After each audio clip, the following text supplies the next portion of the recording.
গরম গরম ভাত বা রুটি বা পরোটা যেটাই বলুন না কেন, তার জন্য কিন্তু আলু ভাজি অনেকটাই জনপ্রিয়। আর আলু ভাজি হলে সাথে রুটি হলে কিন্তু একদমই খারাপ হয় না। তো আজকে আমি নিয়ে আসলাম একটু মজাদার আলু ভাজি নিয়ে, একটু ঝরঝরে। আমরা অনেকেই হয়তো আলু ভাজিটা পারি, কিন্তু আবার অনেকেই তো পারি না, তাদের জন্যই আজকে ভিডিওটা।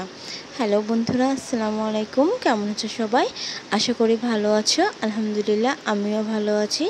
আজকে আমি আরেকটি রেসিপি শেয়ার করতে তোমাদের মধ্যে চলে আসলাম, আর সেটা হলো একটু ঝরঝরেভাবে আলু ভাজি।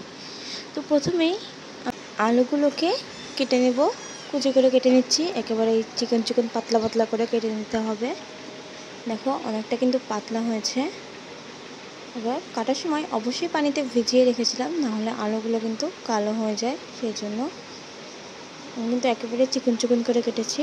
আলু ভাজি করতে গেলে একটু মোটা হয়ে গেলে কিন্তু খেতে একদমই ভালো লাগে না, সেই জন্য চিকন চিকন করে পাতলা করে কেটে নিচ্ছি। তোমরাও চেষ্টা করবে একেবারেই পাতলা করে আলুগুলোকে কাটার জন্য। আমার সবগুলো আলুই কিন্তু কাটা হয়ে গিয়েছে। এবার খুব ভালো করে একটি ঝুড়িতে নিয়ে ধুয়ে নেব, কেননা যেহেতু আমি আলু খোসাসহ আলুগুলোকে কুচি করেছিলাম, আমি কিন্তু খোসাটা ফেলিনি। পরবর্তীতে ঝুড়িতে ধুয়ে নিলে কী হবে, যে খোসাগুলো থাকে সেগুলো কিন্তু অনেকটাই উঠে যায়। তো দেখো আমি খুব ভালো করে আলুগুলোকে ধুয়ে নিয়েছি। এবার ঝুড়িতে দিয়ে কিছুক্ষণ রেখে ভালো করে পানিটা ফেলে দিয়ে একটি পাত্রে নামিয়ে নেব। নামিয়ে ঠিক 5 থেকে 10 মিনিট আমি এভাবেই রাখবো। আর হ্যাঁ, ঝুড়িতে কিন্তু অবশ্যই 10 মিনিট রেখে দেবে, এতে করে যে পানিটা থাকবে সেটা কিন্তু ঝরে পড়ে যাবে। এখানে নিয়ে নিয়েছি পেঁয়াজ কুচি আর কাঁচামরিচ। এবার যে গামলার মধ্যে আলু কুচিগুলো নিয়েছিলাম সেটার মধ্যে সামান্য লবণ দিয়ে মাখিয়ে নেব। এতে করে আলুটা বেশ নরম হবে এবং ভাজার সময় বেশ ঝরঝরেও কিন্তু হবে। 5 মিনিটের রেস্টে দিয়ে আবারও একটি কড়াইয়ে তেল গরম করতে দিয়ে দিচ্ছি। খুব বেশি তেলটা আমি ইউজ করবো না, আবার যেহেতু ভাজি আবার খুব কম দিলেও কিন্তু ভালো লাগবে না। তেলটা গরম হলেই এর মধ্যে আমি আলুগুলো দিয়ে দেবো। আলুগুলো অবশ্যই কিন্তু আমি একটু পানিটা ছেঁকে দিয়েছিলাম, কেননা লবণ দিলে হালকা আবারও একটু পানি উঠবে। তো ভালো করে হাত দিয়ে একটু চেপে চেপে আমি দিচ্ছিলাম।